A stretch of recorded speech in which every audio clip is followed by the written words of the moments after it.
My name is Jane Parker. I'm a county supervisor for the area that includes this building. And I'm just here because at the county level, we're very interested in finding solutions. We're interested, no one of us, jurisdictions or individuals or even organizations can address every single aspect of the issues that we're dealing with. So together, so we can at least make some progress. So I'm here just as a person who has been very involved myself in trying to find some solutions, and just to say that the county wants to work with the city, wants to work with the community of people looking for solutions to look at the ways we can address this that work with things.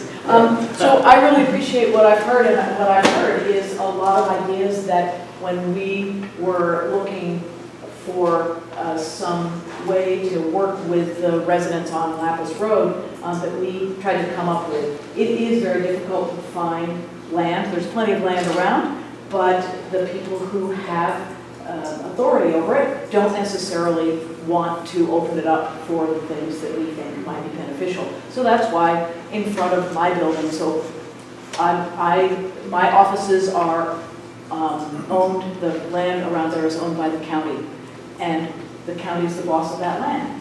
So we said, yes, let's have people park there. So I would suggest to the city of Salinas, if you've got some land that you have control over, we thought it was advisable to have it be paved because it's easier to clean up.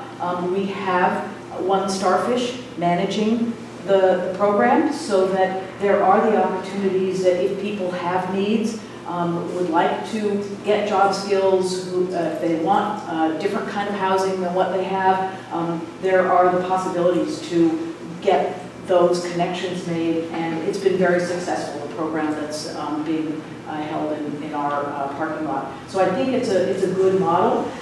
It's limited. It can only take 15 vehicles, and that's if they're not RVs. So we do need more of those kinds of programs. Churches are good locations, and I know churches are really good clients of One Starfish, and already they're all over the place. These folks were doing this work before the parking lot in front of my office opened up. But I would say, and I'm encouraging my colleagues, the county has parks.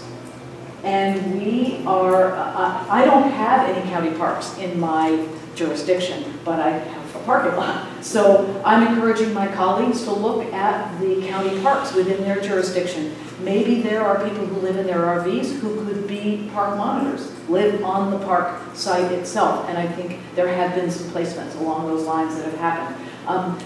The parks are largely daytime parks. There are probably portions of those parks that could be opened up to RVs and other people in their vehicles, even tent camping. The county has jurisdiction over that. So that's something we could do if we want to. So it gets to the question of political will. It's very hard for me to tell another person or another jurisdiction, here's what you should do with your land. I can only have jurisdiction over what I can control. So I would really encourage the city of Salinas to look at, I know that you're going to have churches, and probably already do, in your community who are providing some safe parking. But this is, it's been harder to find a solution for the larger vehicles. And if Trish Sullivan has an answer, that's great. I think as jurisdictions throughout the county, we need to look at it. I know the city of, some of the city council members in Pacific Grove are interested in setting up, trying to set up an affordable RV park. Because one of the problems for the folks living in RVs is if you go to a place where RVs are allowed to park, an actual RV place,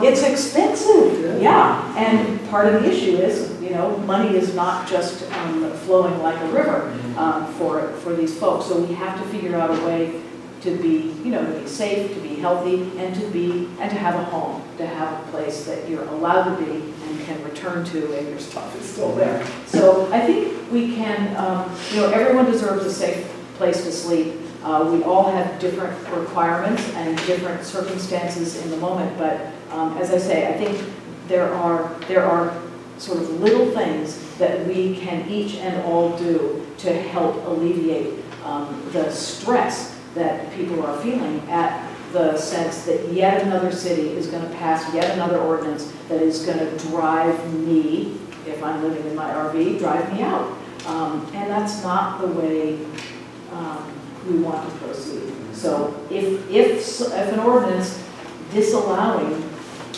that parking is going to be proposed, we need to find the places where people can park, where they can be safe, where we welcome them, because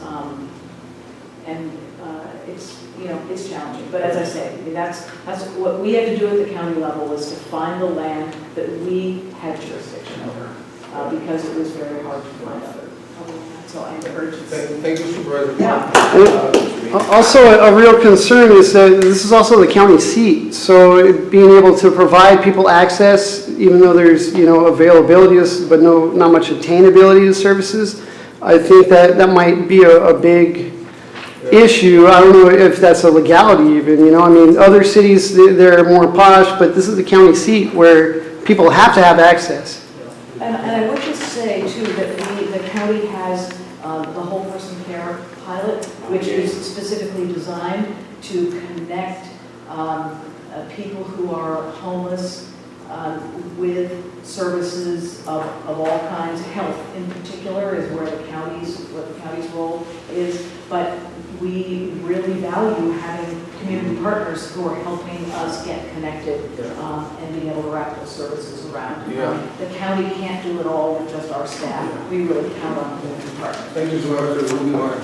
Before we get into people's perspectives Please. on the ordinance, I wonder, could you talk about, one of the things we found in my district over in Marina was there was this push to not allow vehicles to park on a certain road, and we did not pass an ordinance until we had a place for at least some of the people to park. So could you talk about where people are allowed to park in the city of Salinas of vehicles? Well, thank you. Well, right now, to be honest with you, you have to be moving around, and it's very difficult. Sometimes, as Councilmember Jane was saying, we do get a lot of complaints.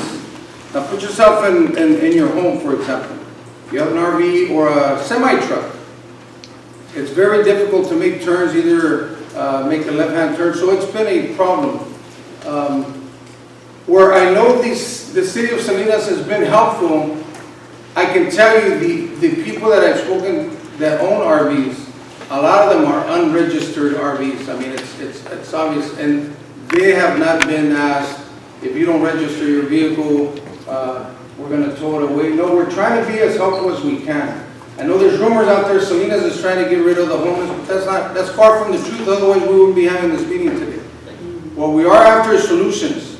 But if you're investing in a home and you have a nice neighborhood, you want to keep it that way, like anyone else. But just like I met with one gentleman today, I just asked him, how can I support you? He says, by getting the hell out of my life. That's what he told me. But there's garbage everywhere. His RV spilling oil. And see, I don't have anything against the gentleman. What I have to look at is the problem that's there. We're not personalizing or going after any particular individual. We do have a problem.